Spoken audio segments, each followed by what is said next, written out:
House. I'm never talking to you. We'll have to say.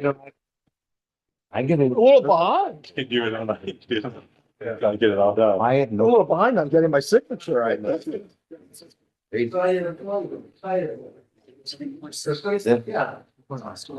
Very nice. Yes. Oh. Title. Wow, look at this. Gladys. Yeah. Pecanese. Except for all those, they're nice people. And he got back. You know, the same people at the same bar. That's right. No, all right. My watch is a minute slow. Oh, no. Look at that. Drinking and sex. Yeah. And it turns, I told everybody. All right, ready? Ready? All right. Good evening, everybody. Welcome to the October 13 meeting of the Grosse Pointe Farm City Council. If you can all please rise and recite the pledge of allegiance. I pledge allegiance to the flag of the United States of America and to the republic for which it stands, one nation, under God, indivisible, With liberty and justice for all. Roll call. Councilmember Wood. Here. Mayor Pro Tem Conrad Vogel. Here. Councilmember Ritchie. Here. Mayor Darrell. Here. Councilmember Donovan. Here. Councilmember Soroka. Here. Councilmember Booth. Here. All right, if the council will indulge me, I'd like to steal a moment of personal privilege. I think that's right under Robert's rules. I think we've summed that in the past. As many of you know, this is my last city council meeting as mayor. I just wanted to say a few words about my 24 years that I've been on council, which I figured out at some point was more than half my adult life. During this time, our city has obviously changed quite a bit. I'm not going to address all the things we've accomplished. Rather, I just want to take a moment to reflect upon the people that I've worked with and extend as many thank yous as I can remember. Some of which I know I'll miss some people in my comments, so please forgive me if I do. Marty's here. He came just so I wouldn't forget him, so he had to sit in the front row. No, he wants the trees. That's right. Yeah, yeah, that's true. Yeah. Put the cane down. I want to first thank my wife Patty, who is here, for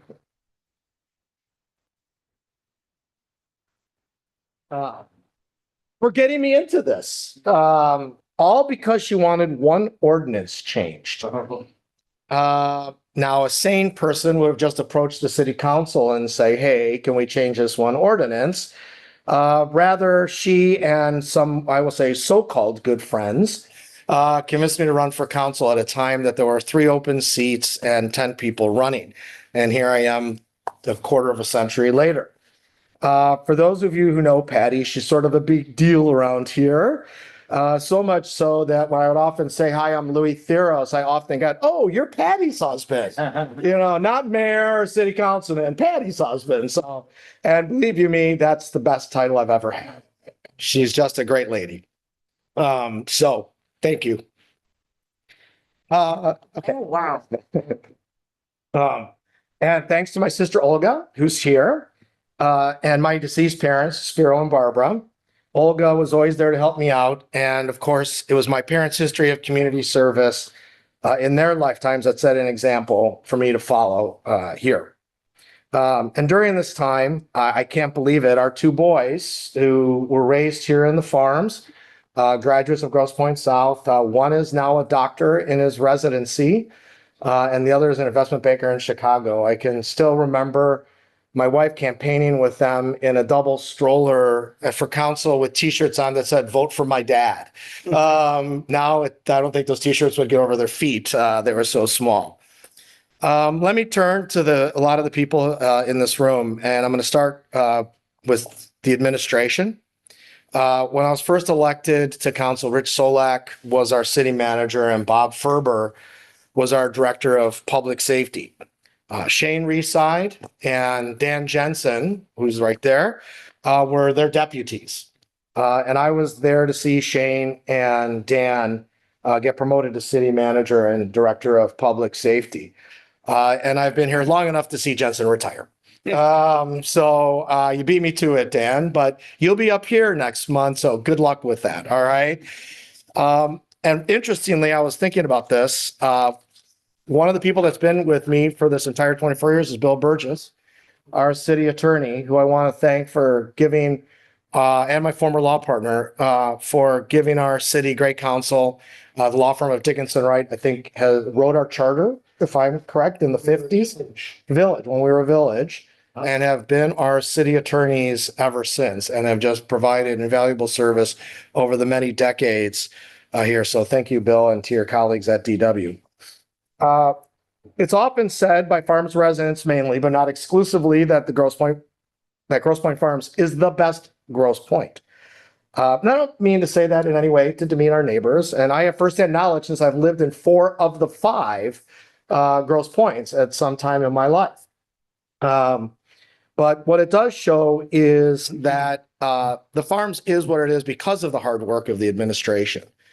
Shane, Derek, John, Chris, Tim, Andy, all the directors, Tom Joy, everybody that we have the privilege to call our administration, just really make this city hum. You know, we sit here and set policy and guidelines and really depend on the administration to execute on the vision set by this august council. And they just do a tremendous job. And we've had the fortunate succession of Rich Solak, who spent decades here, then to Shane, who has been here for quite a few years. I won't say decades yet, Shane. Decades. Trying to be nice there. And obviously a lot of the people that I worked with before, Dick Hune, Terry Brennan, John Lamorato, John Madzinski, just so many other people, everybody who is here has done a great job. And those of you sitting in the chairs right now, all of you just do a tremendous job. So thank you. And Shane, thank you for your. And oh, by the way, you're not retiring anytime soon, so just go with that. Yeah. Yeah, no, don't plan on it for a long time. And of course, our city is dependent on the other departments that are represented here in this room. Public safety has always been Johnny on the spot, keeping our city safe 24 hours a day, every day.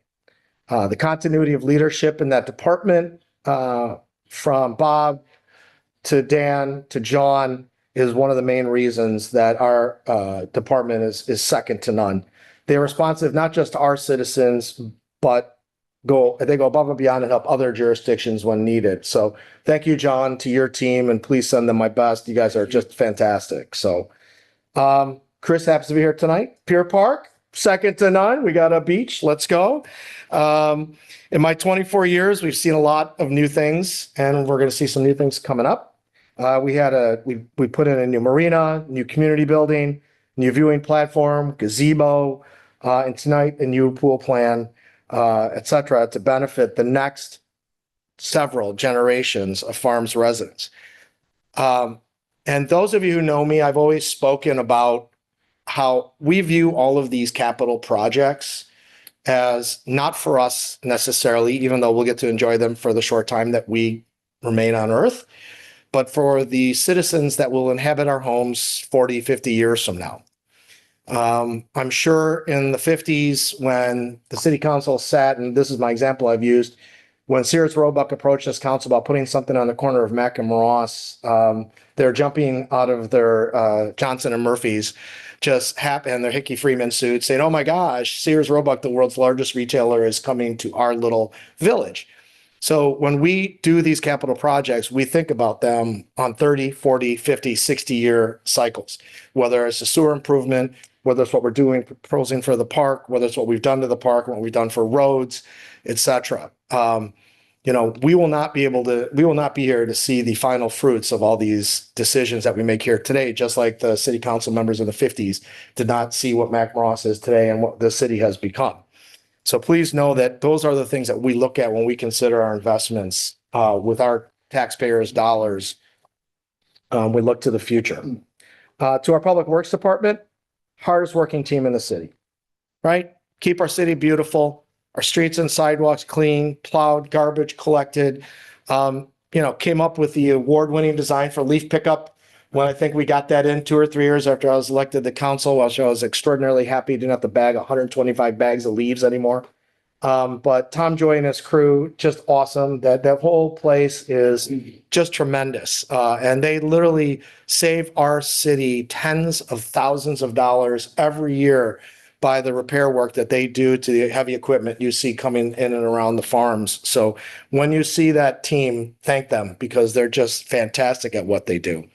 I'll never forget Paul Marheenan keep yelling at me why we don't third party out our garbage collection. I said, that's one department we'll never get rid of because they do such a great job. And of course, my fellow council members, Shane will have to remind me after today exactly how many different people I've served with and had the privilege to serve with over these 24 years. But I know each of them gave selflessly of their time and of their effort to do what they always thought what was right for our city. And during my time, I've lost some very good friends who have passed while being on council, including but not limited to Terry Davis, Doug Roby, and my very good friend, Pete Waldmeyer.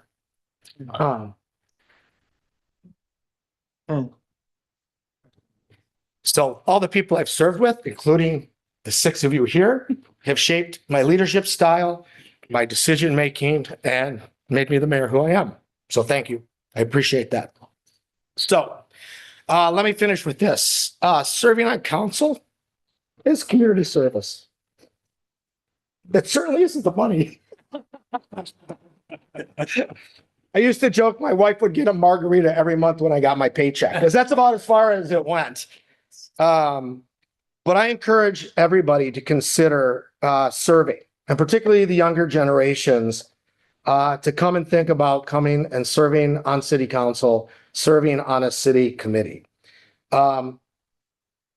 Being on city council is literally, and people have heard me say this phrase as well, it's blocking and tackling, right?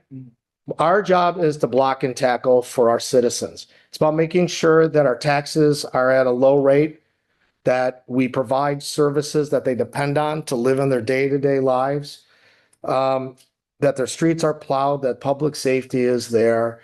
And, you know, we are a nonpartisan group and have always been, because partisanship has nothing to do with how this city runs, because those things of blocking and tackling are just fundamental how we live our lives every day and we enjoy our lives in our communities. So and it should stay that way. We have a very special place here, whether it's the private or public schools, whether it's the different faiths we have here in the community, whether it's the public accommodations, whether it's just the safety. This is a special place. And I know whoever succeeds all of us in these chairs in the future will hopefully know that and understand that. So it's been my privilege to serve. And I want to thank the farm's citizens for giving me the honor for the past 24 years. Thank you.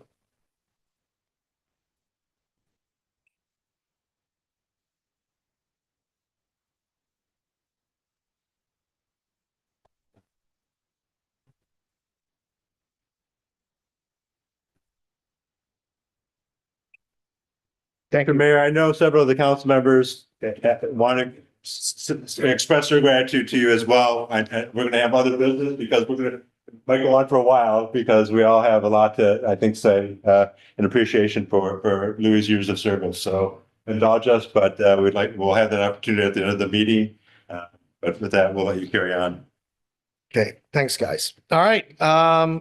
Item 3, reading and consideration of the regular meeting and closed session held Monday, September 15, 2025. Does anybody have any changes or comments on those? Hearing none, they are approved as submitted. Item 4, consideration of preliminary site plan review for aquatic facility at Pier Park. Mr. Leaside, you and Mr. Gladys, I assume? Great, yes, we have. I'm sorry, Chair of the Parks and Harbor as well. So, sorry, John. So we have Chris Galatis, our Parks and Rec Director here this evening, as well as Sue Grissom from Grissom Metz Andrus, who's been very helpful in working with all groups to come up with the site plan we're preparing tonight. I think Ellie Pearson may be online and available too, if there's other questions, but certainly Sue will be able to answer questions. First of all, I do want to thank the Parks and Harbor Committee, the Ad hoc Pool Committee, and the many residents who came out over many meetings and gave suggestions, comments, feedback. It was very valuable. And I think what you'll see tonight is really a summation of that feedback to the best of our ability. With that said, not every desire gets fulfilled with any plan, but I think we've gone a long way in meeting the objectives of the greater community. With that, I'm going to just do hopefully a brief presentation. Again, many of you have seen this presentation multiple times in some cases, but for those who haven't, I will walk over to the monitor. Okay. So this is our site plan for the new pool complex. And really the main striking difference from the current complex is instead of one larger combined recreational and competitive pool, they've been separated. And really the benefit of separating the competitive pool is we're actually getting it to the proper length for competitive swim.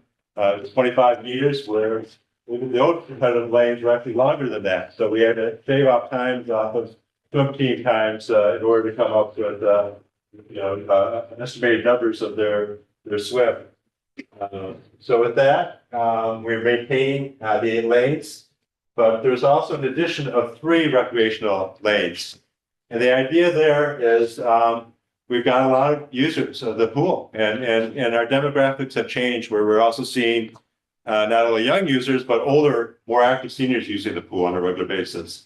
So this will, I think, help meet the need of having those recreational lanes available, even when practices are going on.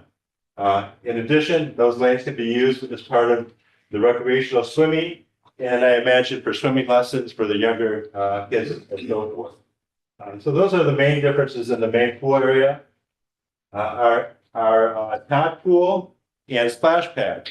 This has gone through many revisions. At one point, we were eliminating the splash pad with the top pool.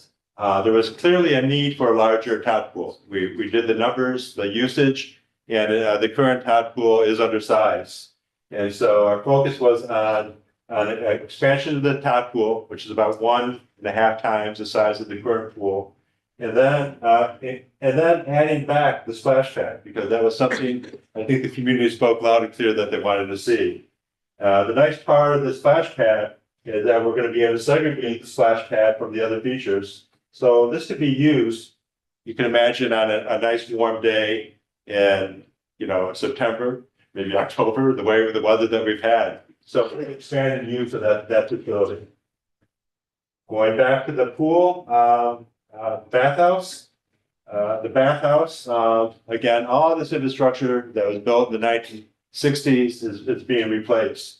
And the idea of the bathhouse is really to keep a similar size overall.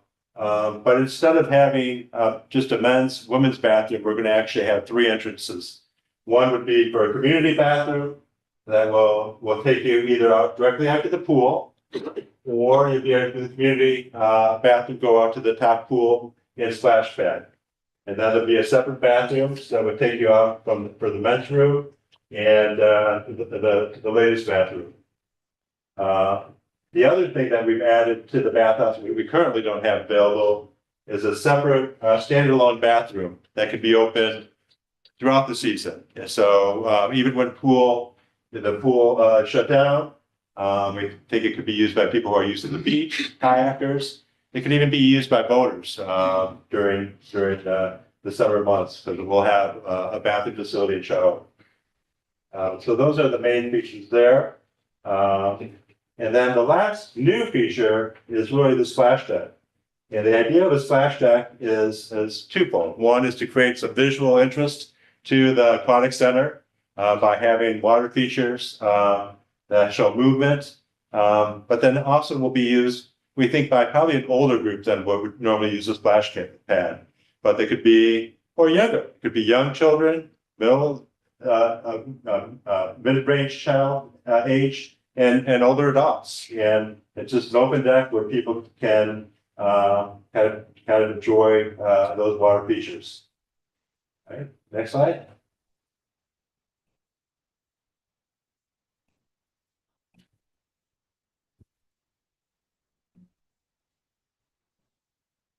But this is that, I think you went too far. Okay, right, there, That's one more.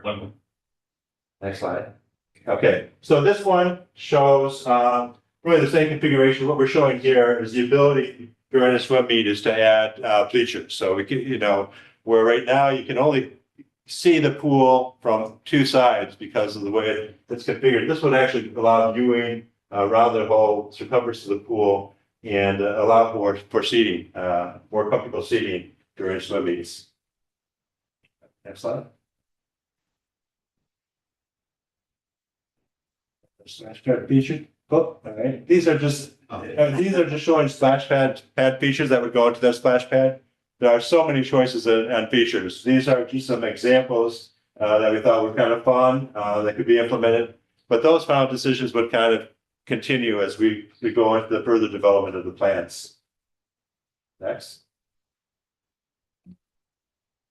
I think we're missing. Did you have the one with that's kind of the overview? You can see 25, that's fine. There you go. All right. I like this slide because it really gives you an overview of what's being proposed over the existing facility. So you can see that, the existing pool is being shifted. And so we're shifting that to, again, create more room around the competitive pool. And again, more seating area around the recreational pool and allowing for the addition of additional. The whole bathhouse itself shifts a little bit forward. And so we're moving that forward again to create adequate pool depth. The other thing that we've added with these later plans too, we wanted to make sure there was a emphasis on this green area in front of between the beach and the pool area. And so that, that has been kind of moved and expanded. So we have some green space in between the two facilities. And then this area here, which is on the other side of the bathhouse, would be entrance to the upstairs through a stairway or elevator. And here would be an outdoor porch, screened porch, and then seating area on the outside of that porch, which is really some of the best, I think, views that we have from the park of the water. Okay, next.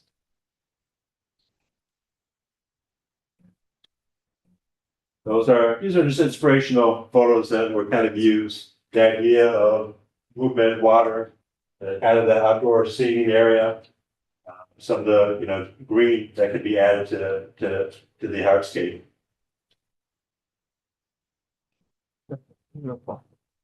Okay, this is a visual rendering of the bathhouse. This is what it would look like as you're currently entering the park from the parking lot and going down that walkway that you currently would walk to the breezeway.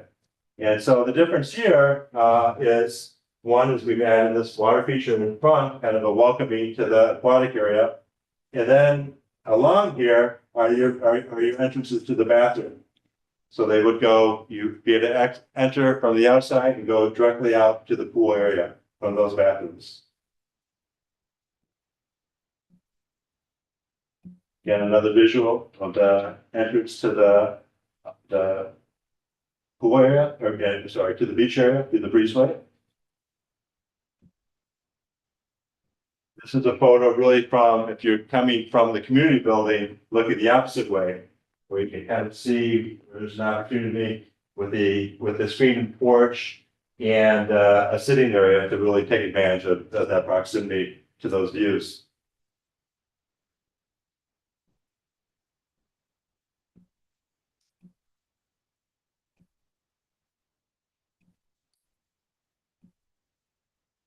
Won't go into too much detail. These are the detailed schematics of the floor plans of the bathrooms.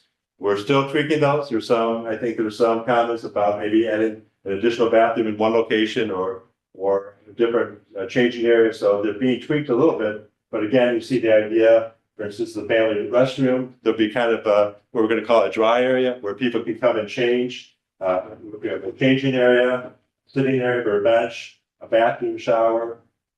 And then kind of more of a wet area where you'd have more showers and bathrooms as you get closer to the pool. Similar configuration in the women's and the men's room. It's kind of deceiving because it looks like the men's room is larger than the women's room. It's just that the women's room kind of is in an L shape. We've got changing rooms to the right as you enter into that facility. And then here again is that bathroom on the B side.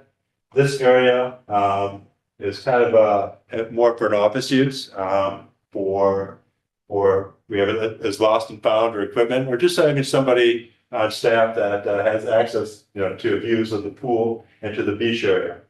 If you recall, currently our lifeguards are over on the other side of the bathhouse. The idea is to move those guards over to the current maintenance building. And the maintenance building will house the lifeguards where they'll be actually on the pool deck.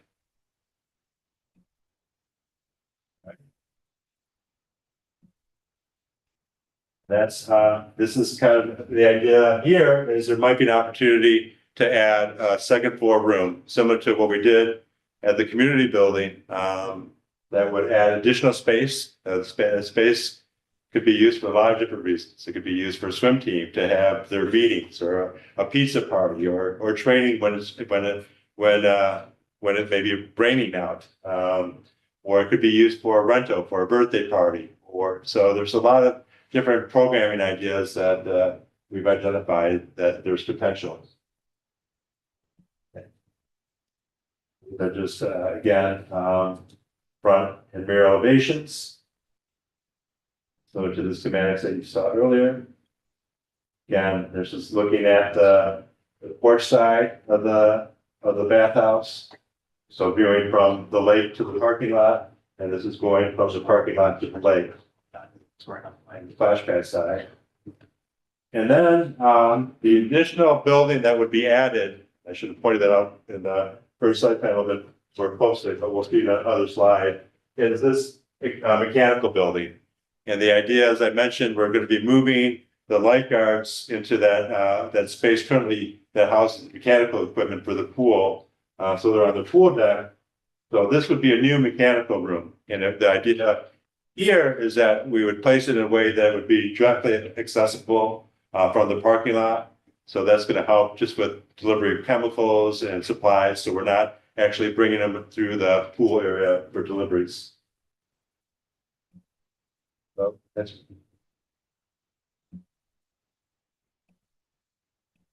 These are some visuals again that were created. This is showing a visual of that top pool area. And again, this is the building that we talked about that would house the mechanical equipment.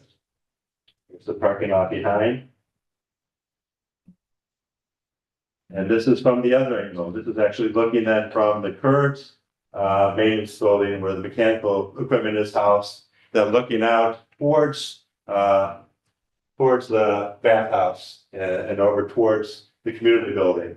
So you can see the competitive recreational pool, the new equipment building, new splash pad, top pool, and then the beach area. This is somewhat deceiving. I think we didn't have some of the green space here. This area was shrunk. We reduced this area and we're able to capture some of that decking space for more green area on between the fence and the beach. So that is it. Why don't we just go back to the main top slide again one more time.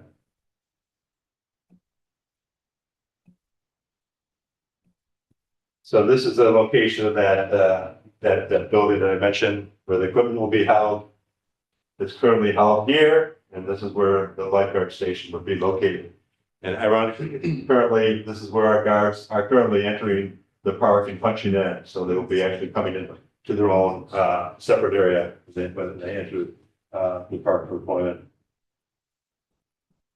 That's the main schematic. So this is really the first part. We're asking for council to consider preliminary site plan approval tonight.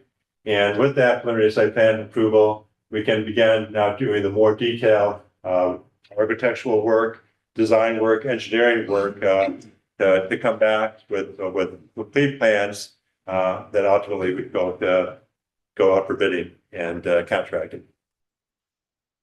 Open up to any questions. Well, John, do you want to chime in? No, thank you, Mr. Mayor. Ladies and gentlemen, good evening. Mr. Mayor, this, as you know, was truly a collaborative effort. As City Council charged us in going forward with this project. It was a collaborative effort on the part of City Council. I think all City Council members, Councilman Ritchie was at one of the public meetings. Councilmember Wood, of course, Mayor Pro Tem Conrad Wilberding is on Parks and Harbor, as is Councilman Soroka. We wanted to, as we're doing with all of the projects at the park, making sure that it's a collaborative effort, making sure that we hear not only from our internal committees, but that we hear from our residents. And we heard from our residents. We heard from our residents, from those dozen who serve on the Parks and Harbor Committee, who we meet several times a year to discuss all kinds of issues relating to the park, including the swim teams and pickleball courts and hours of operation, things of that nature. Pardon me. We heard from the Ad hoc Pool Committee that was established as an informal committee of the Parks and Harbor, consisting of Big Ten swimmers, All-American swimmers, former athletes, mothers with kids on the swim team. Approximately 30 people graciously gave of their time to serve on that committee. Parks and Harbor met on several occasions. The Ad hoc Pool Committee met on several occasions. As a matter of fact, what Shane didn't point out is that these plans that you see tonight have probably been revised close to 28 times. Literally 28 times. And why did we do that? Because we heard from the committee members, we heard from the residents, and the two meetings that we had from the residents, 140 at the first meeting, just over 100 at the second meeting, more than 200 views on our YouTube page, who people watched it after. And I can't tell you how many personal emails and phone calls Mr. Reside and I think others and I got. We tried to respond to every one of them with suggestions as to what should be on the plans, what should not be on the plans, things of that nature. So as I've said before, and I'll say it again, the process is critical when we're talking of a project that's going to cost a lot of money. The process is critical in terms of not only our internal deliberative process, but the external deliberative process involving all of our residents. And it worked. And not everyone's going to be 100% pleased, but when we walked out of the last meeting and based on the comments we received recently, just about everyone's on board. And finally, I'd be remiss if I did not mention the Farms Foundation for their tremendous help so far. We had a great event, I think on September 18, which we got a great rainfall in the middle of it, but it was a fantastic event. We are going to see this project, as the mayor said, not just for ourselves, but for people who are going to enjoy that pool 20, 30, those pools 20, 30, 40 years down the road. And the process was undertaken, the process was met. And with that, I know you'll entertain more discussion, but for the record, I would move for the approval of the preliminary site plan for the aquatic facility at Pier Park. Okay. As presented in a memorandum dated October 13, from Shane Reside, City Manager, and Chris Galatas, our Director of Parks and Recreation. I'll hold for support for 2 seconds. Thank you. I want to thank Chris as well. Obviously, great year at the park this year. And this will be a heck of a project for you to work with. Any questions from council before we ask for support on the motion? Lev. Well, thank you, John and Shane, for the work that you've done. I do have a couple of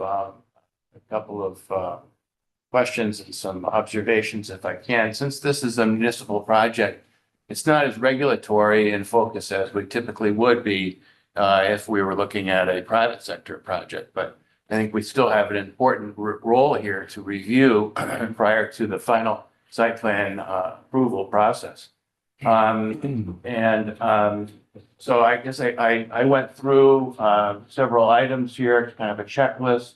I was looking at parking layout and access. I think parking layout and access is acceptable in this project. I think that pedestrian safety appears to me, based on what I've seen, to be acceptable, and the traffic flow isn't going to change as far as I can tell.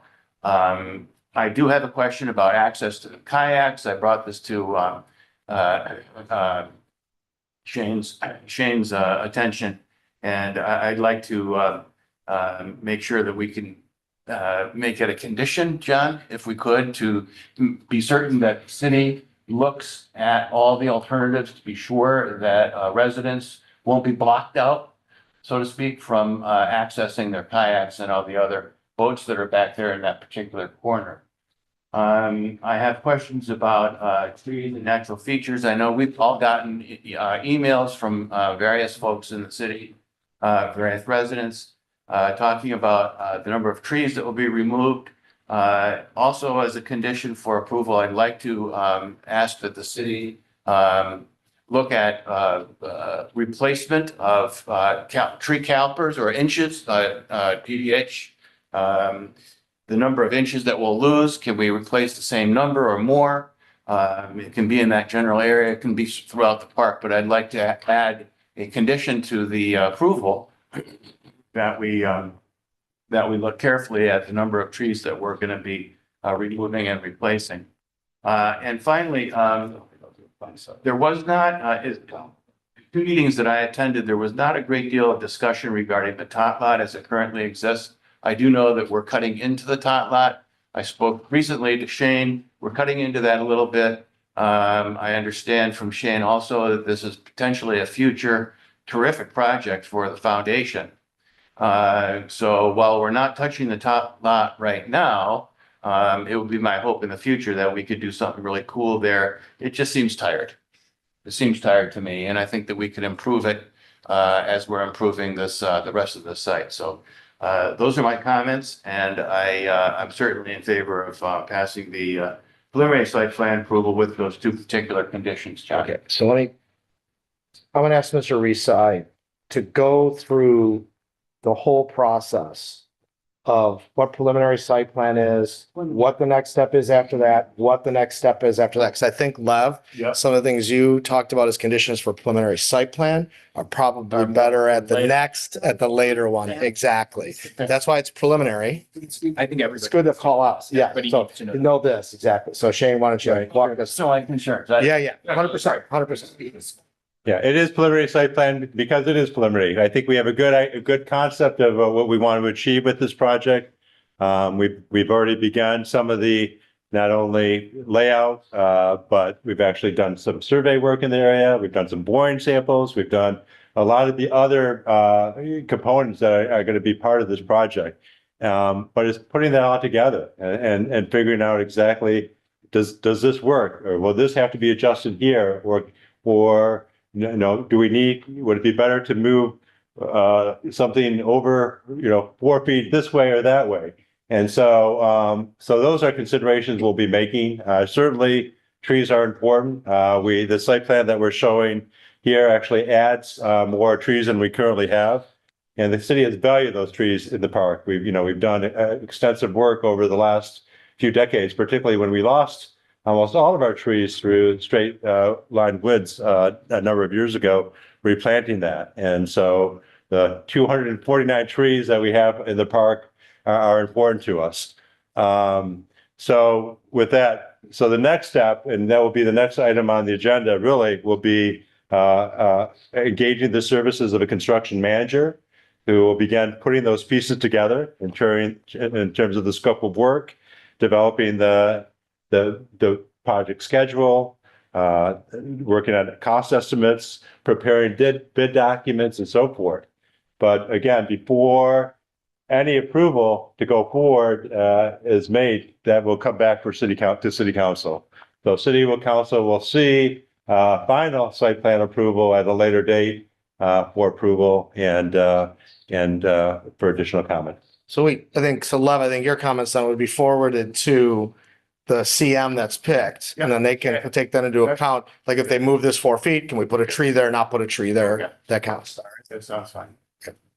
Beth? Louis, I just wanted to thank the citizens that turned out. I mean, many people did not stay for the entire length of either of those public hearing meetings. I did, and I think some of the best cogent comments came at the end for some of those different people that attended. I mean, they were really well thought of, and they listened to the entire public hearing and the comments, and so they brought their comments forward. And I have to tell you that was really the icing on the cake as far as feedback. I just want to thank all the different residents. And I really do think that this is a process. I will not go ahead and reiterate what our mayor has already stated and what Shane has already said, but it's a process. So things like trees, things like exact little figures that you see in that splash pad. Those are all things that we're going to be continuing to look at and to add and to put in place. But right now, we need preliminary approval so we can get this project going. Otherwise, we're not going to have a pool for a couple of years. So we need to get going with the construction part of it, and that's why we're doing a preliminary approval plan tonight. Thank you, Mr. Chairman. The foundation is behind this project 100%. We've already committed $500,000 to it. We're in the works to make it another $500,000 so that we can have $1 million in, along with one other donation that's pushing $3 million. So we're behind it 100%, and the tot lot would be next. So we're behind it 100%. Thank you very much for all your time. Good news. Anybody else on this? Oh, Neil? I just want to reiterate what the process here was one of the best I've seen the city undertake in the time I've been on council. One of the reasons why I wanted to come on council 6 years ago was because I wanted to have the citizen involvement in some of the decision making. I think we've modeled that, especially on the Parks and Harbor Committee, thanks to our chair's Galuli's leadership on this, in the discussion that we had on the pickleball courts last year, and to where we are today. I think I can truly say, and I shared this with Councilmember Donovan earlier, without a doubt, our plan got better because of citizen involvement.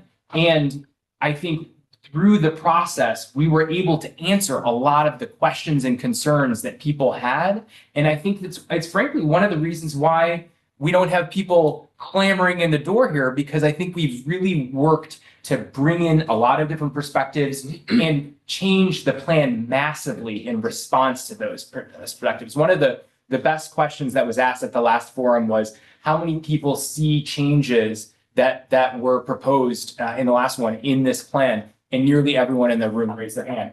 I think citizens hopefully saw a real response to their words and thoughts, and I think we got a better plan because of it. This, to underscore everybody's point, is kind of like the proof of concept, and not the least of which we don't know what this is going to cost quite yet. We have some rough estimates, but that's another reason why we need to get on with this preliminary site plan so that we can start getting to the real nitty gritty things.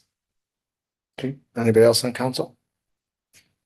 Okay, anybody in the public want to comment on this item?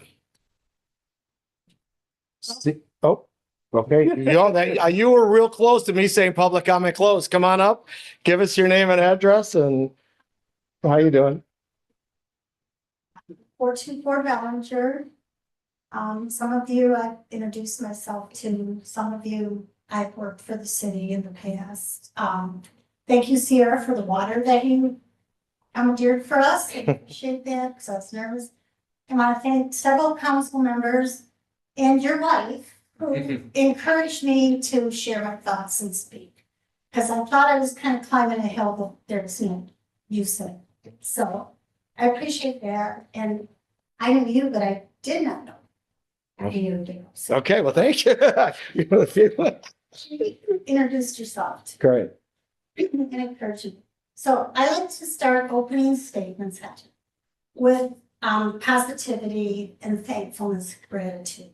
So that's what I was trying to do. First, I want to tell you what we appreciate, which is the 3 new pools, the kids' splash pad, the bathhouse. We wanted it, we needed it, we got it. So thank you. I'm very happy with that. I thought the process was great. But now for the closing statement. I really strongly am opposed to destroying established existing trees that we have instead of working around them. It seems counterintuitive to me to take out, as somebody said, green space for hardscape and then replace it. It just seems counterintuitive. Let's work around it instead of destroying it and then replace. Some of those trees, evergreens, deciduous, they took years to reach their current maturity state.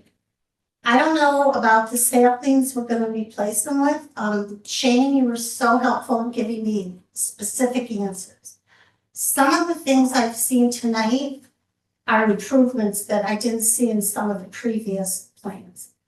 I've been checking the website, the overlays, the artist rendering, listening to council meetings.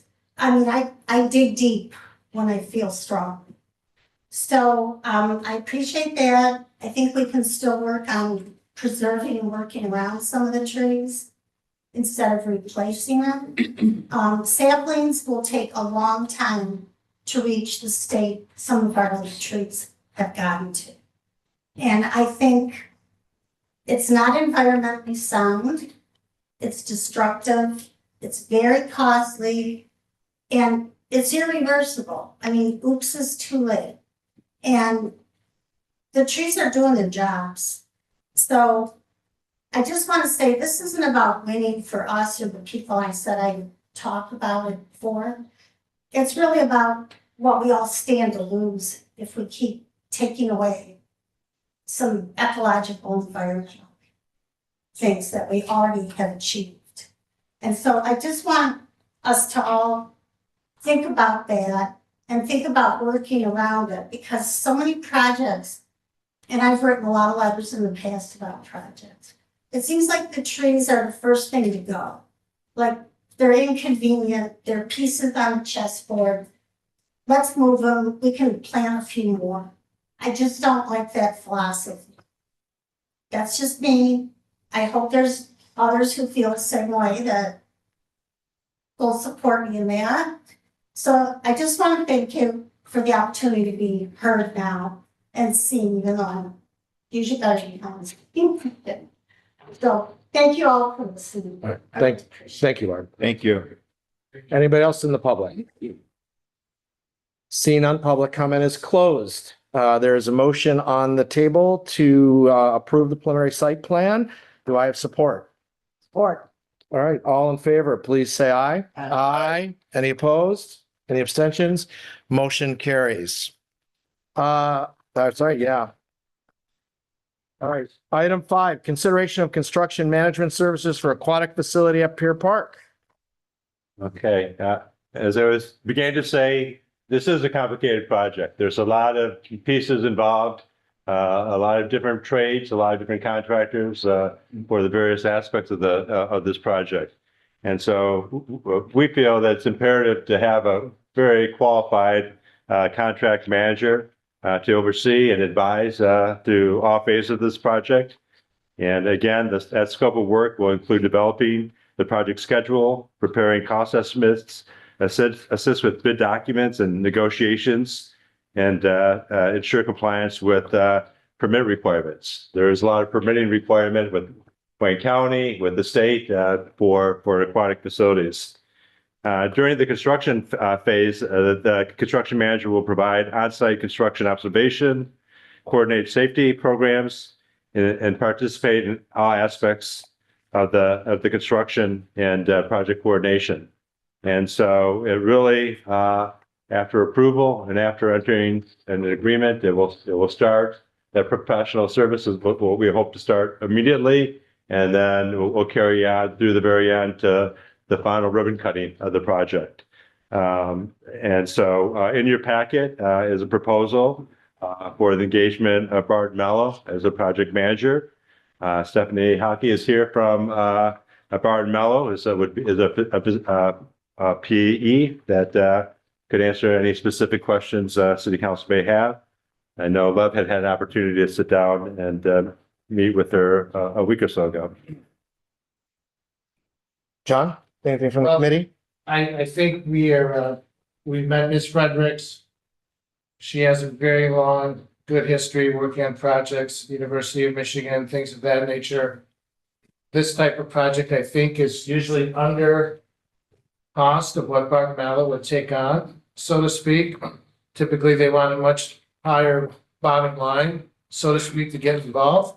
She's a longtime resident of Grosse Pointe Farms.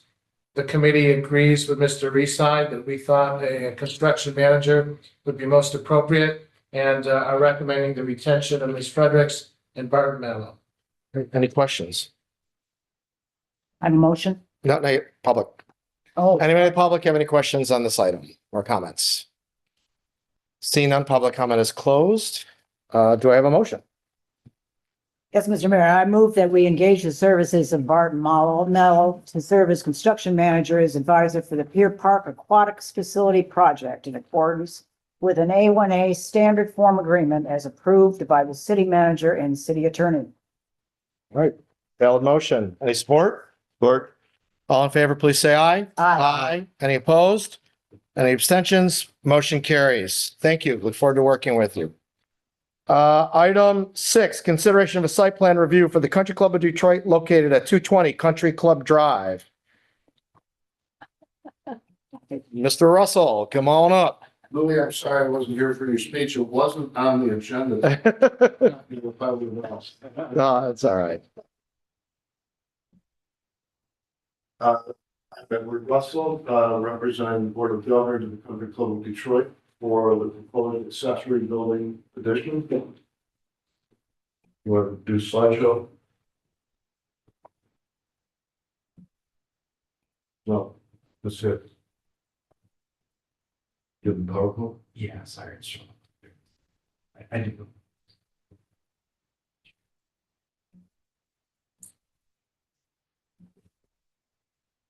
You want to hear about I want to right from the beginning. Okay.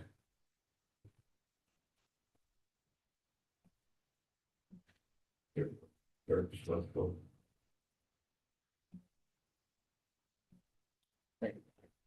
There we go. Next slide, well, yeah, next slide, okay. So the first piece of this, there are two accessory buildings that we're here to speak about. The first one is the pump house, which is a part of the almost $5 million irrigation system that is a part of, you know, the big storm sewer project and so on and so forth. So that would be, it's a great place to stop, Derek. The pump house is proposed to go basically right behind your little laser pointer and but you can see that kind of gravelly road that goes up and then bears left. Basically behind that tree is the position of the pump house, which was designed by the irrigation company that's doing the work. So if we go to the next slide, Derek. These are the four elevations of that. And basically, it's a huge pump that generates multiple thousands of gallons of water per minute. That will go throughout the club. The design is tailored after the summer village that we built 8 years ago, 10 years ago. All the same materials, same material palettes. And this will be the outbuilding or accessory building that will service the pumps for the irrigation system. The next slide is the Oasis. So there's Louis' house to the top right. There's the land home, there's in the rear, we have all interested parties. So this is to the end of the par 3, hole number 5. It's a building that's currently there. If you're not familiar with the club, it's basically in the same footprint, but this Oasis, which basically is a men's and women's bathroom, it's a small refreshment area, not a served refreshment Water. area, but it's Water. basically, it's water, an ice machine, Can't get. and a small storage area. For when they do tournaments, they'll have, a table out there and have refreshments and so on and so forth. The nice part about this is, as I said, first of all, it is basically the same footprints, same location. It will be connected to the new sanitary sewer that's been installed recently, which will bring it into compliance from a health standpoint. And also, these men's and women's restrooms will be heated and air conditioned. Currently, the air conditioning consists of leaving the door open with a footstool down on top of that. It's very wet, it's very humid, and isn't really to the level that I think the club would like to have. So those are the two buildings. If you go to the next slide there, again, very much in the theme of the summer village. You can see in the top right-hand corner, that's the little beverage area, which will again have the ice machine and the refreshment area, the bathrooms. There will be, this is kind of interesting, level given to this. The rear elevation in the bottom left-hand side are the electric autonomous lawnmowers, and that's what they call hotels for those autonomous. So if you've been to the country club this year or toward the end of last year, you'll see the little lawnmowers running around the club. They don't take coffee breaks. There's no vacation or overtime pay. And so they've really gone to the extent of trying to implement these machines for the club to take care of some of the menial laundry. And those are the hotels. Those two on each side of the doors for the 4 autonomous lawnmowers. Any questions? Anybody on council have any questions? No? All right. Anybody in the public have any questions on this item? Oh, Marty. Name and address, sir. I'd like to ensure, Mr. Russell, that you did not miss anything in Louis' farewell address.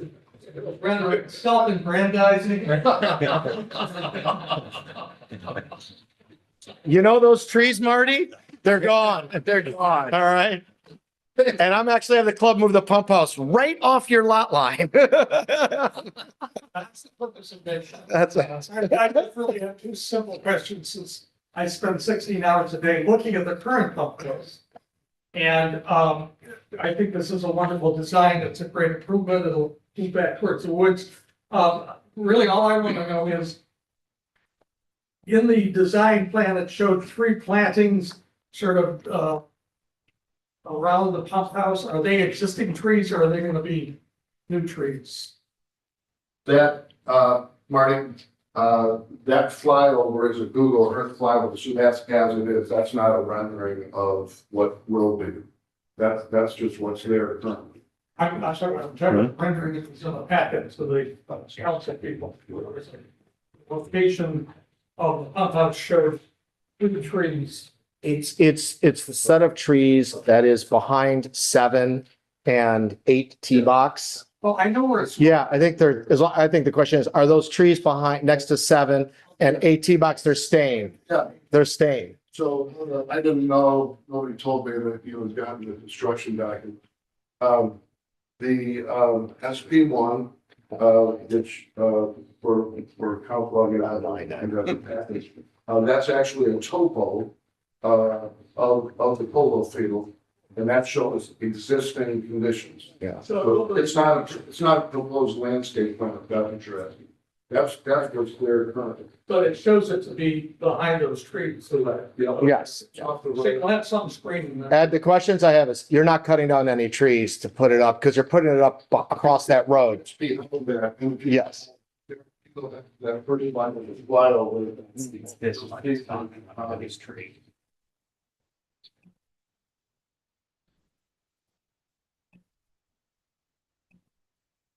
You'll see it. Yeah. So Right.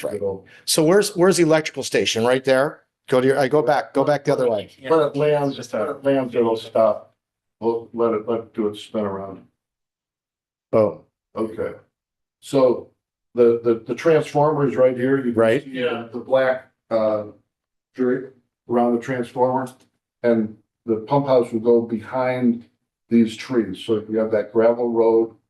Between the gravel road and the trees. Yes, behind that area. no, behind the trees, he said. I'd be happy to send you tomorrow the page that they're referencing so you can see where it is. As a matter of fact, they actually dug the spot today for where the irrigation will be coming, so it's like 10 feet off that. So if you wanted to meet tomorrow or Friday. No, I just saw the 3 trees in the drawing and I wondered if those were new trees or. No, Existing trees.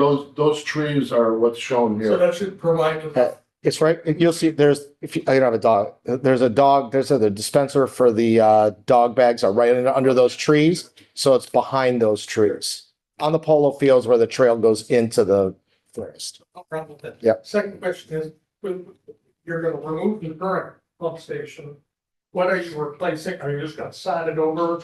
And like second to that, there are 2 existing pine trees. You were coming up, 10, they sort of shield the, are they gonna stay or are you gonna take those? I've not been retained to do anything with either the old pump out that I'm assuming it's gonna be taken down because it'll be out of service. And I don't know what they're planning to do with those any trees that are adjacent to that. But there's bathrooms. This is what you're talking about, Mark. I think they're removing it. It's currently over here. Yeah, Yeah. Don't know. so the question, well, I'd be looking at after it's done, you don't know. It's what it says. Well, it will no longer be used, so I'm assuming it would be. To sod, yeah. I mean, there's no plan to build something there that we're aware of. But I just want to know, are they gonna sod it over, take down the trees, or what are they gonna do? We don't know. That one, I don't know. I'm So not- it doesn't affect us, it doesn't affect what we're talking about here. today. No, correct. And it probably never will come up. Right. Yeah. Yep. Those are my 2 questions. Thank you, sir. Josh, one. Yeah. I think an answer was received. Hey, I even brought my own pen today because I always steal Shane's for 20 years, so. Come on up, sir. Name and address. Mr. Mayor, Clark. Yes, sir. All right, good to see you. Yes, sir. Nice to see you. Neighbor. I have 2 comments on this plan. I'm in favor of it. My wife and I are in favor of it. Well, Country Club has been a good neighbor to us. We abut the property.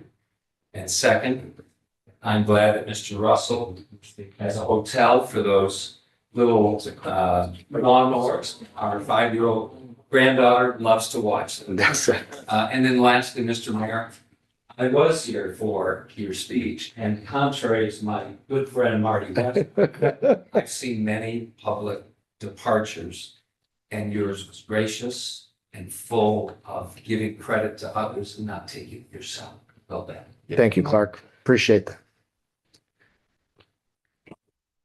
Jim West at 380 Rose, the second house for the new pump station.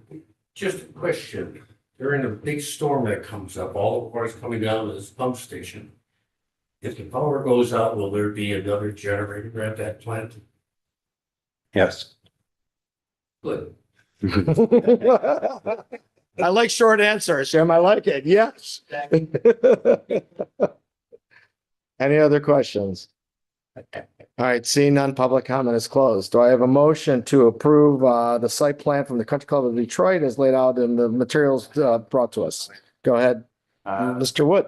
Well, I move the application submitted by the Country Club of Detroit to provide for the demolition and building of both a new pump house and a oasis building be granted. In making this decision, the board has reviewed a report from McKenna dated October 2nd, 2025, a memo from Matthew Baca dated October 13th, 2025, and site renderings and architectural drawings for both buildings submitted by the applicant. The site plan application has not been submitted by the applicant. A required tree survey has not been submitted by the applicant.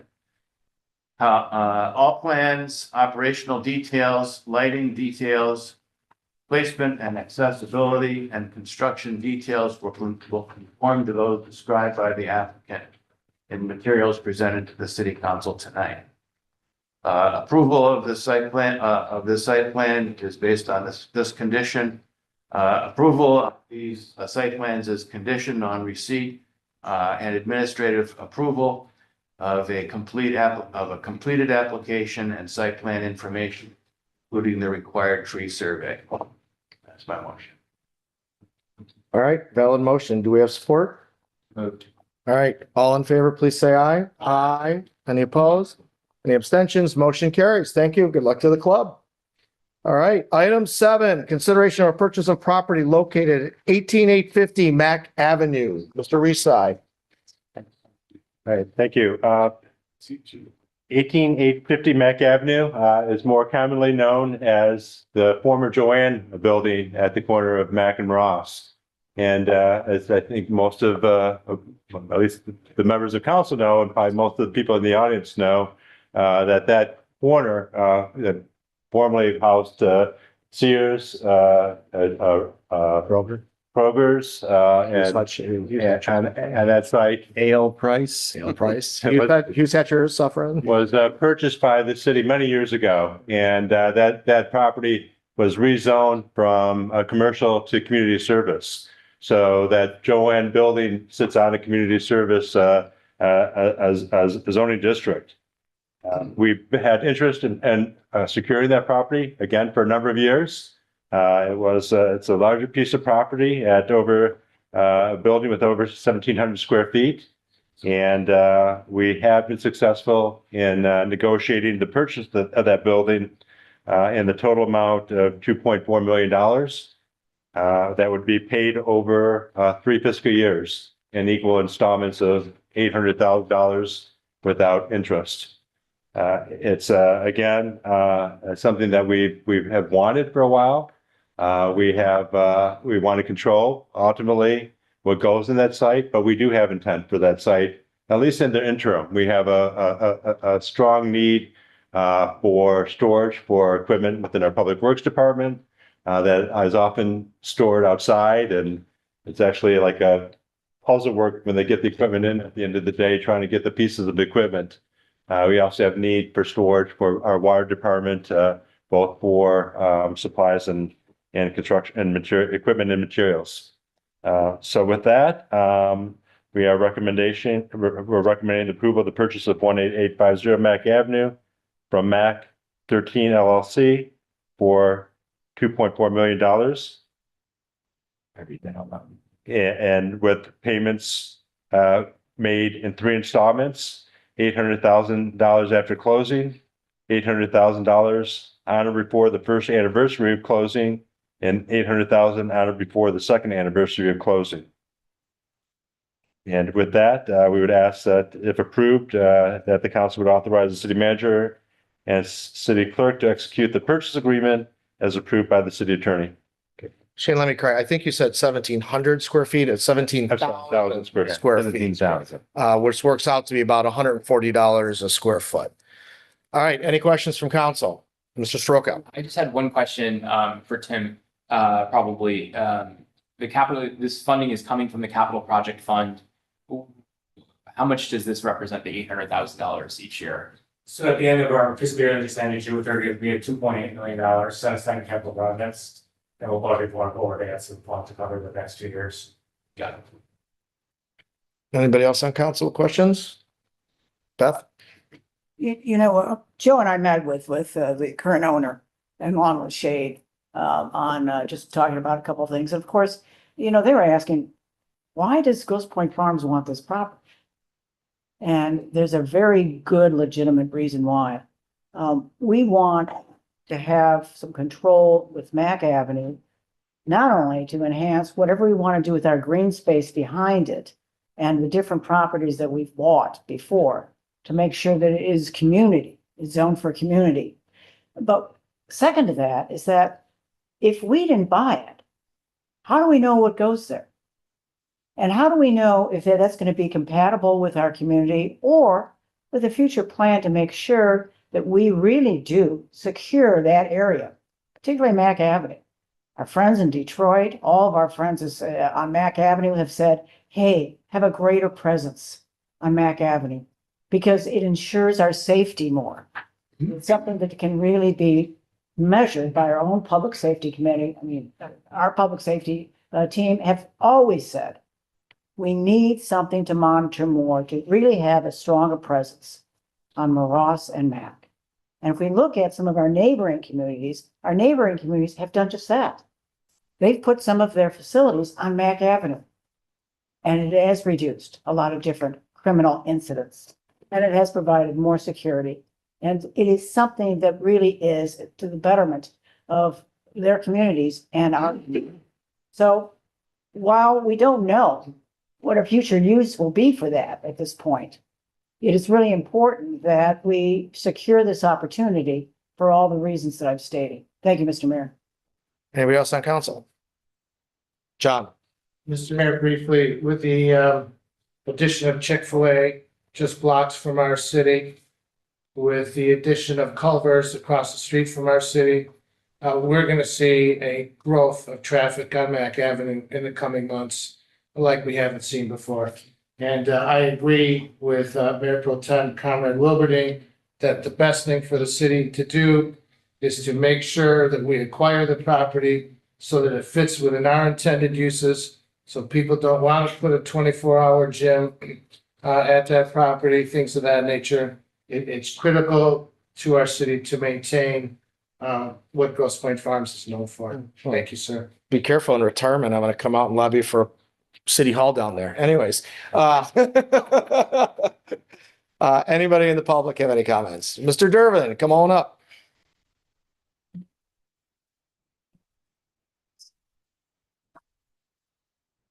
You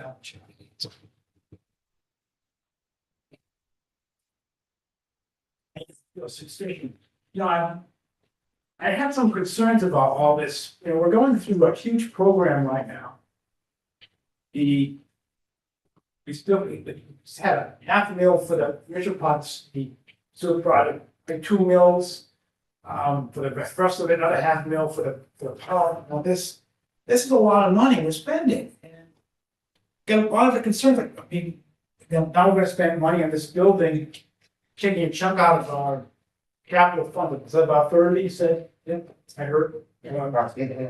So that's, they're putting back any projects for years. Hoping nothing starts to plan, but hopefully it doesn't break down in that time period. But I have concern about how all spending and its impact on our tax bill. So it's, you know, we're gonna be now one of the most taxed cities in the Grosse Pointes with all these things coming down. So need an officer, now what else are you gonna do with this property? We're gonna build a new, let's say, where's that money gonna come? So I am concerned as a resident, a wishful resident here, to express concerns about all this new taxation on itself. Thank you. How much yearly Tim, do we put into the capital funds project out of the general fund budget? Okay, it's all about what's in the land together, put in there. Okay, so it's, we have an annual allocation that goes in, so this would not hit your tax. This purchase will not hit your tax rolls. So with the main projects, you're right, will be the sewer improvement and the park. But we've also had several mills fall off. So my hope is that we will continue to be the lowest mill rate in the Grosse Pointes moving forward, even with all this, Andy. Yes. One other thing, and I should say, as someone who is skeptical of this purchase when we've been considering it, one of the things that really made me want to come on board with this is the idea that you only get one bite at this apple right now, right? If this goes to another seller, we may not get a chance at this piece of property for another 20 years, if not longer. And to your point you made during your extremely eloquent remarks earlier, we have to think about the long-term opportunity that we could have at this property, especially given the fact that it's already been designated for community service. And frankly, even though this might be a little bit more than I wanted to pay for it, I think that's the reason why we need to do this. We may not get this opportunity again. And if we don't take it now, I think it would be a real mistake for the long-term vision for our community. Thank you. Anybody else in the public? With that public comment is closed, do I have a motion? Honorable Mayor, I do have a motion, please. Thank you. I move to approve the purchase of the real property located at 18850 Mac Avenue, including all improvements and appurtenances from Mac 13 LLC for a total price of $2,400,000. The payment will be made as follows: A, $800,000 at closing; B, $800,000 on or before the first anniversary of closing; and C, $800,000 on or before the second anniversary of closing. Deferred payments shall bear no interest. If the city sells the property within 5 years after closing, it shall pay the seller 50% of the net sale proceeds exceeding $2,400,000 as defined in the purchase agreement. Public purpose finding. The council finds and declares that the acquisition serves a public purpose, including but not limited to municipal control over future use in a vital land and use in a vital district and provision of municipal storage capacity in the near term. Funding source. Appropriations for the acquisition will be made from the Capital Project Fund, as may be amended or supplemented in accordance with applicable budgetary procedures. Authorization of documents. The city manager and the city clerk are authorized and directed to execute the purchase agreement and all related closing documents, including any memorandum, affidavits, conveyances, instruments, and closing statements in a form approved by the city attorney, and to take all necessary and proper actions to consummate the transaction and record the city's interests. All right, valid motion. Do we have support? Support. Roll call. All in favor, please say aye. Aye. Any opposed? Any abstentions? Motion carries. Item 8, consent agenda. Does anybody want any of the items A, B, C, D removed from the consent agenda for individual consideration? It's a long sentence. Oof. All right, seeing none, do I have a motion to approve the consent agenda as presented? Do I have support? Support. All in favor, please say aye. Aye. Any opposed? Motion carries. Item 9, reports. You have before you the public safety report. And for the last time, I'll say, please lock your car doors. Mr. Reside, other business. Mr. Mayor, I just want to take this opportunity to thank you for your vision, your wisdom, and your leadership over the last 24 years. And I remember when Louis first came on council, he had these ideas. We were going to pick up leaves at the curb, loose leaves at the curb. We were going to have multi-year budgeting. We were going to have council agendas that actually went out 10 days prior to a meeting, not the Friday before a meeting. And I thought to myself, we're in for a ride. And we have been. It's been a great ride and a great journey with you. I can't tell you how much we appreciate what you have done and your dedication to the city, the parks, the infrastructural improvements that have been made. It's just been incredible. The transparency in our government, the continuation of improvement to public services. And so we're grateful for that. And I know I could speak on behalf of our department heads that are here, department heads that are not here, but all city staff, from our public safety personnel, our police officers, our fire specialists, our DPW crew, our water plant operators, our Pier Park maintenance workers, all of our city staff. We appreciate the support you have given us, and you've always had our backs, and you won't be forgotten for that.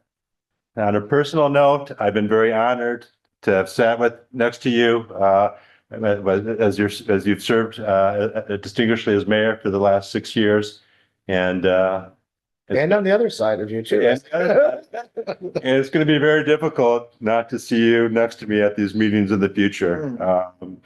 But we thank you for your service. Thank you. And we thank you for your friendship. Thank you, colleague. Thank you.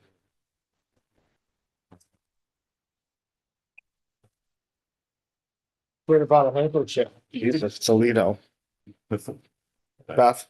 Mr. Mayor Theros, and I'm just gonna solely this, just calling you Mr. Mayor with a twinkle in my eye, giving me the twinkle back from your eye. It has been a pleasure in my last 6 years to serve with you. And this last year, as you know, is the mayor pro tem, which means if the mayor is indisposed and making for something in a travel arrangement or conflict of interest, then I fill in. Usually that's ceremonial stuff. But you do run some council meetings too if he's absent. You're a tough cookie to replace. There is just no question about it. There is no replacement for you as far as I'm concerned. And it has been my pleasure to act in your absence at some of these different occasions. And every one of those occasions, including even just outside and talking to people, I've never heard one bad comment about Louis. Not one negative comment about Louis. And that's so unusual for any mayor of any city. And then I'll take it a step further because also acting in your absence in some things, I've had to attend meetings with other different city council members or with other mayors at your, what is it, biannual mayor's meeting within the other Grosse Points and Harper Woods. Again, the utmost respect, all just amazing accolades as far as your years of service and your unbelievable talents in leadership. But not only that, with relationships, when there is something that is disagreeable, you sit down with people, you'll talk to people, you go visit them. And that is really the real mark of leadership. So on behalf of all my council members, on behalf of our entire city of Grosse Pointe Farms, I want to let you know that the next time you come in through those doors, you'll have a plaque above you. Those doors that will designate your name as the name of this council meeting. And so you will have that when you walk through, and you will be at this is not his last council meeting. You will be at our next council meeting as you pass the gavel, but you'll walk under your throne. So my great appreciation and thanks to you, sir.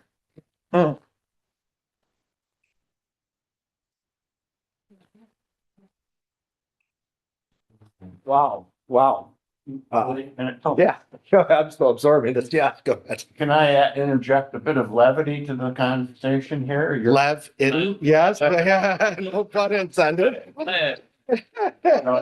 Your comments were wonderful. Your comments were terrific. Everybody has been wonderful with respect to your leaving us. But I have put together a very brief limerick that I hope. Oh, no. I hope it adds a little bit of touch of fun and surely will show you what I feel about your tenure here. And it goes something like this. There once was a mayor named Louis, whose leadership never turned screwy. He governed with care, transparent and fair, good government through and through-y.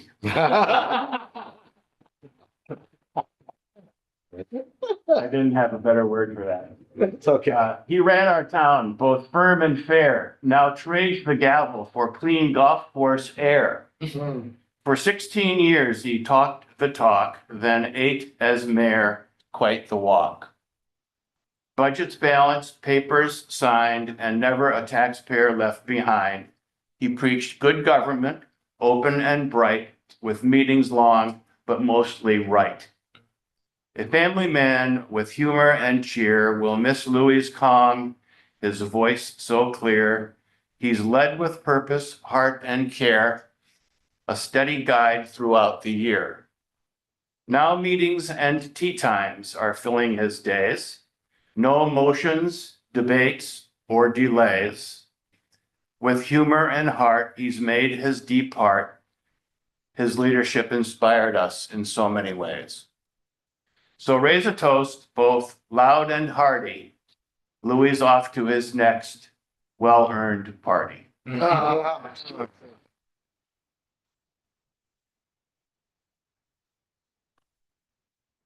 Wow. Jesus, Toledo. Joe? Oh, sorry, guys, I thought it was going right. No, I went left. Go ahead, Joe, sorry. Do you have anything to say? All I can tell you is that I got involved with you 13 years ago. I knew nobody on council. I think Roby died. Yeah. And 6 months later, I beat Liz Vogel by 24 votes. There you go. Thank God. Yeah. We've had our ups and downs, but we've been thick and thin. But I gotta tell you, through all this, I met your wife and she is a doll and what a blessing. Yeah. And all I can say is congratulations. Thank you. Thank you, brother. Appreciate it. Thank you. All right.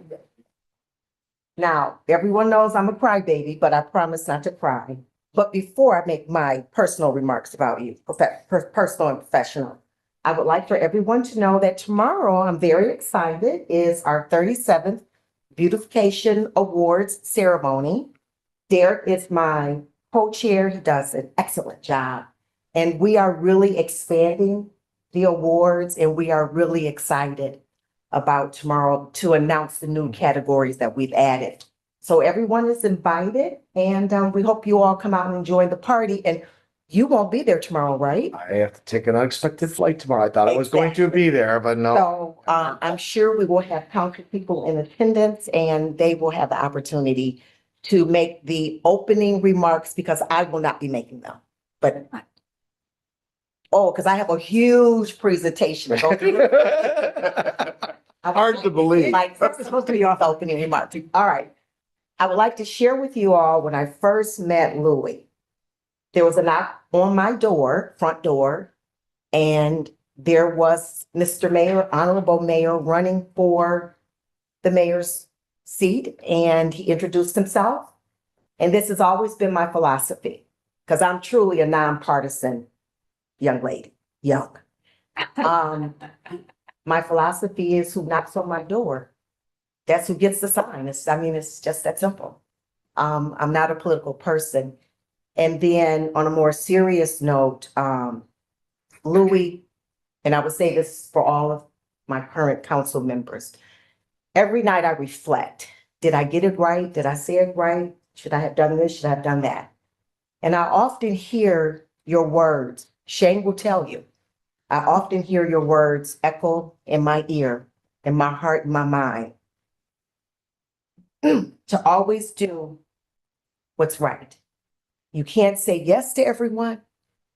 I like to say yes to everyone, but there are times when you have to say no because we are governing an entire city. And my two takeaways for you, Louis, that I was recently asked to submit something to Grosse Pointe News, and I quoted my favorite phrase when you are presiding over this table, and that is saying to a resident in all their nervousness and vision and dreams about something they want to do, you say, when we have to say we gotta pause, or it may look like a no, but instead of doing that, what Louis says, and we all appreciate it, is let us, he doesn't say me, he doesn't say I. He shows in this one phrase that we are all united, we are all together, and we are one for this community. You say so eloquently, let us see how we can get you there. So, Honorable Mayor, I want to pull my hair out because I don't want you to leave, but I know the journey continues on somewhere else where you're going to impart that same wisdom and elegance in class. So thank you for always encouraging me. I've had a couple of rough spots, and you put your arm around me and you say, you know what, kid, you're doing a good job. I'm a quiet determination on this council. I don't have a whole lot to say, but I just want to thank you, and everybody on this council knows how I feel about you. Every single person, including Bill. So thank you. Thank you, sir. Thank you.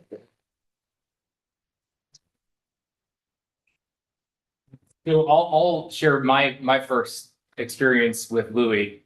About 6 years ago, when I ran for city council, I was definitely the person that no one invited to run for city council.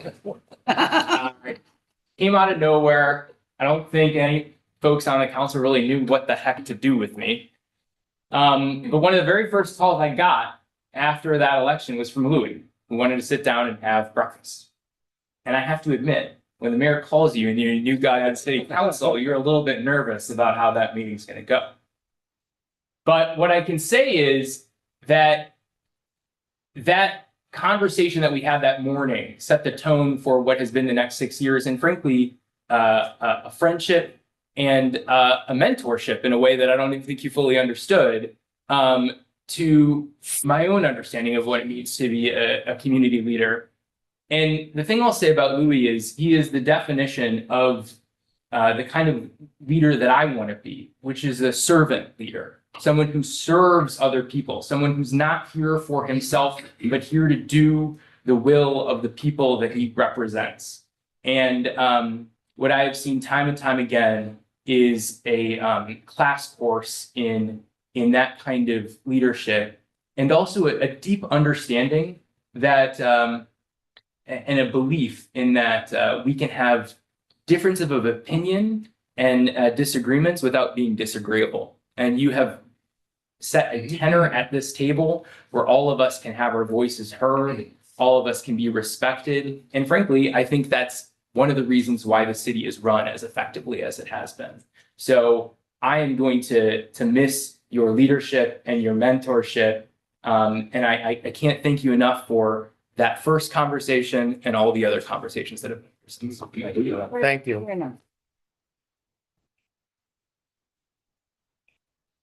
Mr. Mayor, thank you very much.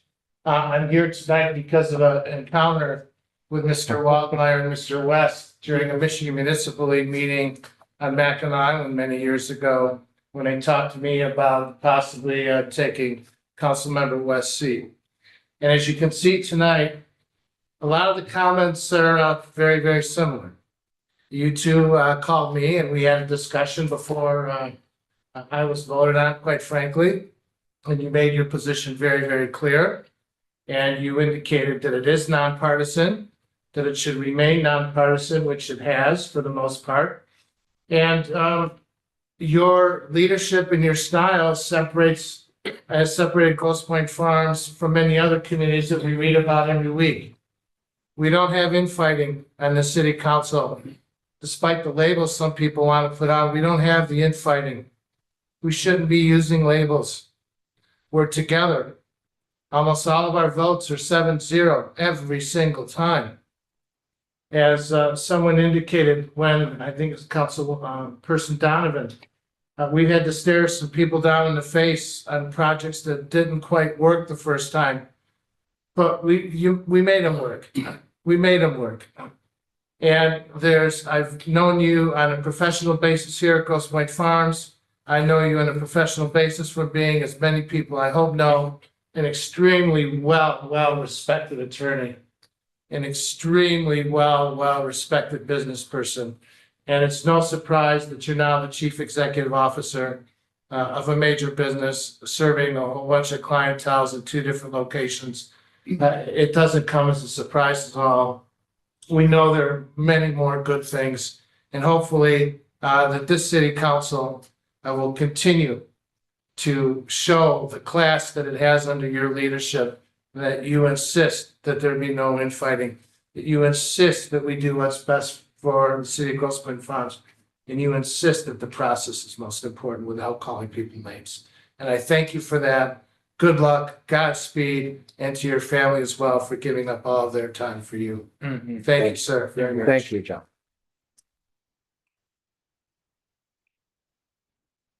Oh, wow. All right. Bill, you want to tell you that? Let's go up here for a while before we get a drink. It's inappropriate Yeah. for me to say anything. Are we on the clock? He charges for meetings. I know, he doesn't charge for meetings, I know. Shane and Dan and I think, are the only 3 people in the room who've seen Louis from day one in terms of his service to this city. And from my perspective, the most important 2 things that ladies and gentlemen sitting at this table accomplish together amounts to future planning, which is a theme that you started with tonight, and current financial stewardship. which is where you guys make the difference in terms of representing our citizens. And seeing a lot of people sit in that chair over decades, Louis is unparalleled in terms of his focus on the big picture that amounts to that future planning, but at the same time, getting the intricate, minor, current details right every time. And so you are to be applauded for being able to undertake that balance for 24 years. So thank you. Thanks, Phil.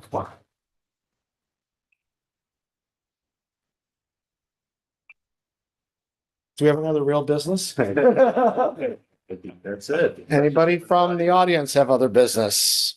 Mr. Johnson. Mr. Jensen.